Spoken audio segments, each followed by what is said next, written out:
몇 년 전 부모님이 일 때문에 해외로 출장을 가 며칠간 삼촌네 집에 맡겨진 적이 있었다. 숙모와 중학교 3학년이었던 사촌 동생도 반갑게 맞아주었고, 집도 넓어서 사촌 동생이랑 같이 게임도 하고 즐거운 시간을 보내고 있었다. 그런데 첫날 저녁 시간, 일손을 돕느라 젓가락이나 컵을 사람 수에 맞게 늘어놓고 있을 무렵이었다. 형, 컵이 하나 많은데? 그래서 식탁 위를 찬찬히 보니 젓가락이나 접시도 4개 있으면 될 것을 5개씩 놓아둔 것이었다. 바보 같은 짓을 했네. 그 당시에는 그렇게 생각했다. 그 다음날 학교에서 돌아와 삼촌네 집 현관에 들어왔는데 이상한 위화감이 느껴졌다.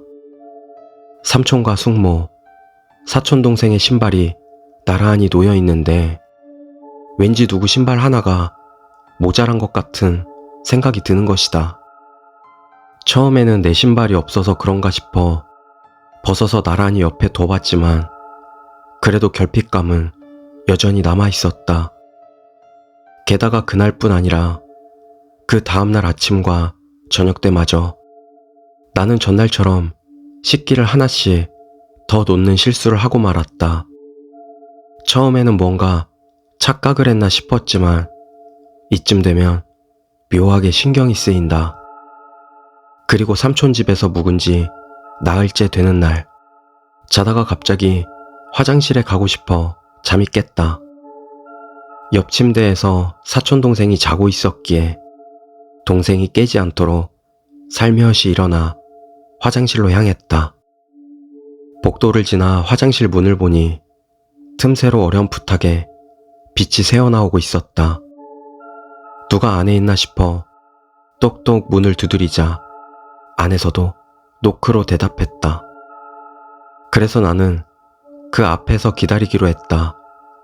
아마 삼촌이나 숙모가 안에 있겠지. 그렇게 한동안 기다리고 있노라니 복도 저편에서 삼촌이 왔다. 안에 숙모가 계신 것 같아요. 라고 말했더니 삼촌은 의아한 표정으로 말했다. 아내는 지금 방에서 자고 있는데? 네? 하지만 지금 안에 있었는데? 당황해서 화장실 문을 보니 틈새에서 새어나오던 빛이 사라져 있었다. 소름이 돋아 손잡이를 돌려보니 문은 가볍게 열렸다. 안에는 변기밖에 없었다. 정말로 누가 있었다고 삼촌에게 항변했지만 삼촌은 어이없다는 듯 신경도 쓰지 않았다. 동아리 때문에 피곤해서 그런가 보다. 내일은 좀 일찍 자라.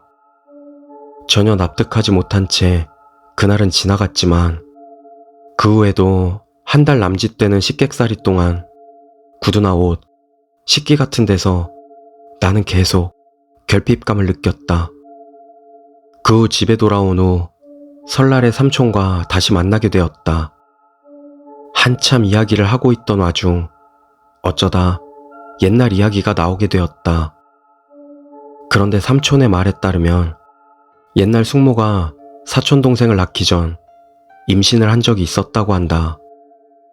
하지만 사고로 인해 그 아이는 유산됐고 그 후로 사촌 동생을 임신할 때까지 숙모는 정신적 충격 때문에 그 아이가 마치 살아있는 것처럼 행동했다는 것이었다.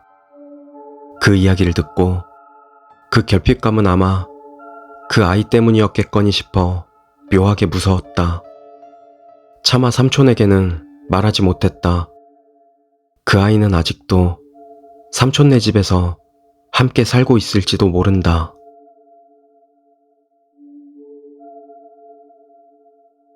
두 번째 이야기, 휴대폰. 밤에 이부자리에서 벽 쪽을 보고 누운 채 친구에게 문자를 보내고 있었는데 갑자기 가위에 눌려버렸다. 몸이 전혀 움직이지 않았다. 눈마저도 움직일 수 없었고 한 곳만을 계속해서 보고 있을 수밖에 없었다. 거기에는 방금 전까지 내가 쓰고 있던 문자의 내용은 없었고 누군가가 걸으면서 비디오 촬영을 한 것이라 생각되는 동영상이 나오고 있었다. 그리 특별할 것 없는 길을 돌아다니면서 시점은 사람의 눈높이에 맞춰져 있다.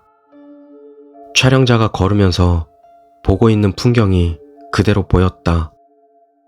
화면의 안쪽에서 앞을 향해 걸어오는 사람도 있고 등을 돌리고 시점과 같은 방향으로 걷는 사람도 몇 명이 보였다.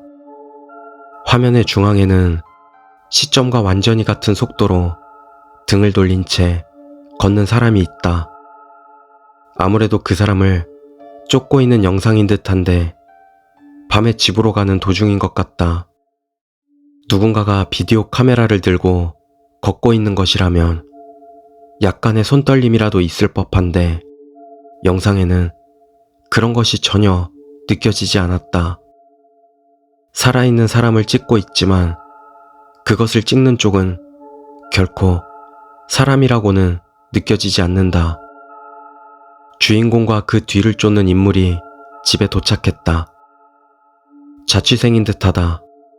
TV를 켜고 목욕을 하고 맥주를 마시고 저녁 식사를 한다. 그 모든 것을 뒤에서 바라보고 있다. 드디어 잠자리에 들었다.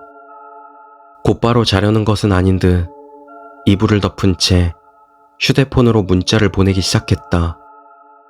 그리고 그 사람은 벽 쪽을 향한 채 움직이지 않게 되었다. 그 역시 휴대폰의 화면만을 응시하고 있다. 아까부터 이 화면인 채로 전혀 움직이지 않는다. 내 몸 역시 마찬가지다. 영상에서 주인공과 그 뒤를 쫓던 것의 차이는 고작해야 1m 정도. 지금 내 뒤쪽에서 숨소리가 들린다.